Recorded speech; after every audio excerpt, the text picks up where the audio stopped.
ang boyfriend ng apo na pagkamalan daw na magnanakaw ng isang lolo. Napatay niya ito matapos barilin. Yan ang report ni Ian Cruz. Sa ganitong paraan natapos ang buhay ng 36 na taong gulang na lalaking yan sa Valencia, Negros Oriental.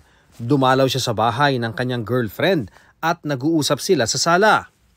Hindi malinaw ang sunod na nangyari pero pumasok daw ang biktima sa kwarto ng girlfriend kung saan natutulog din ang kanyang lolo. Bigla raw nagising ang lolo at inakalang magnanakaw ang lalaki kaya binaril niya ito. Dead on the spot ang lalaki. Nakakulong na sa detention cell ng pulisya ang 83 taong gulang na lolo.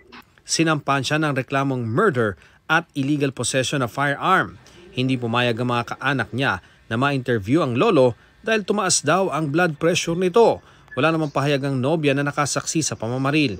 Giit na mga kaanak ng nabaril na lalaki, hindi siya magnanakaw. Wala kitsa pa may bupakaon ako, yung ipapatay ng akong apo. Musa kaya akong buhaton niya. Wag sila kaluoy. Aminado sila na dati na itong nakulong pero hindi dahil sa pagnanakaw. Bisa pag kinsa diri pangutanos tibok barangay namo bisag mga opisyal kapitan namo. Wala na kawat palangga tos tanan diri. Ian Cruz nagbabalita para sa GMA Integrated News. Huwag magpahuli sa mga balitang dapat niyong malaman. Mag-subscribe na sa GMA Integrated News sa YouTube.